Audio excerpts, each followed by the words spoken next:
16 November बर' थुनलाइ आफादनि जोनोम सानजों लोगोसे साफागुरि कक्लाबारि गुदि बर' थुनलाइ आफादनि 50थि बोसोरसालिया जथुम्माखौ गाजा गोमजायै खुंफुंनो थाखाय दिनै बानजाय आफादनि गाहाय मावख'गिरिखौ बेखेवनानै होबाय आसामनि मन्थ्रि उरखावगोरा ब्रह्म बिथाङा।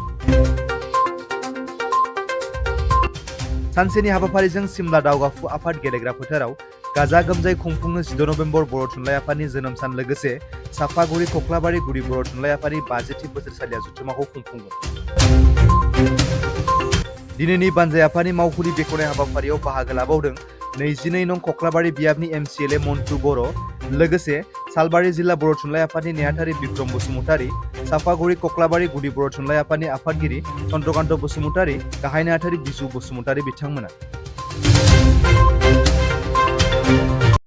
दिनै जोंनि बे सिमलायाव 19 अक्ट'बर बे सानाव जोङो दिनै बानजाय आफाद मोनसे दानानै होनायनि उनावहाय जोङो बे मावख'खौ बेखेवदों। जोंहा जोंनि मन्थ्रि इउजि ब्रह्म सारा बेखेवनानै होबाय आरो बे मावख' बेखेवनायनि थांखिया जादों जोङो फैगौ 16 नभेम्बराव बर' थुनलाइ आफादनि जोनोम सान आरो लोगोसे साफागुरि कक्लाबारि गुदि बर' थुनलाइ आफादनि 50थि बोसोरसालिया जथुम्माखौ जोङो खुंगोन बे सिमला गामियावनो।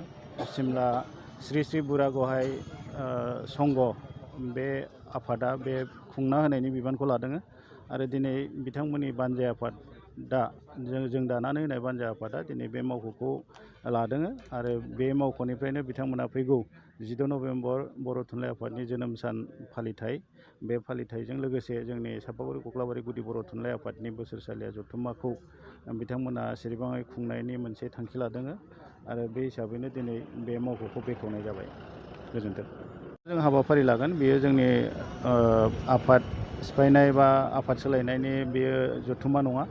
जोंनि फैगौ बे थाखानाय जि मावसम, बे थाखानाय आफादनि मावसमा फैगौ 2023आवसो जोबगोन। बेनिखायनो जोङो नैबे बोसोरसालिया जथुम्मा जोंना बेवहाय बोसोरफ्रोमबो जोङो गुबुन गुबुन गामिफोरखौ साफागुरि कक्लाबारि हालामाव थानाय जायफोर गुबुन गुबुन गामिफोर दङ, बे गामिफोरखौ जोङो बिबान होनानै जोंनि गुदि बर' थुनलाइ आफादा रायजो राजाखौ सांग्रां खालामनायजों लोगोसे बायदिसिना समाजारि आरो लोगोसे थुनलाइयारि माखासे जेंनाफोर बा जौगानायनि सोमोन्दै सावरायनो थाखाय जोङो बोसोरसालिया जथुम्माखौ रायजोफोरनि अनसायनायजोंनो खुंबोबाय थायो आरो देग्लायबो जोङो सिमला बे श्री श्री बुरा गहाय संघनि हेफाजाबाव बेखौ खुंनाय जागोन आरो सानसेनिल' हाबाफारि।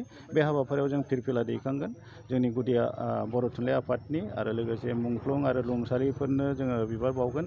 बावनायनि उनाव फरायसाफोरनि मोनसे खन्थाइ आवरायनाय थागोन आरो जोंहा लोगोनो समानैनो जोंहा मोनसे थान्दै जथुम्मा जोंनि थागोन आरो बे थान्दै जथुम्मायाव जोङो बोसोरसेयाव मा मावदों बे नेहाथारिनि फोरमायथि आरो जोंनि सानजाद फोरमायथिनाय अडिट रिपर्ट बेखौ जोङो रायजो राजानो होगोन।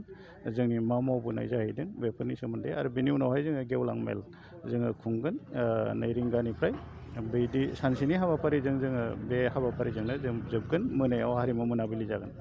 बेखिनियानो। गोजोन्थों। दिनैनि बे बानजाय आफादनि जि मावख' बेखेवनाय बे हाबाफारियाव बाहागो लाफैनाय गिबियावनो गासै आलासिफोरखौ आङो बरायबाय।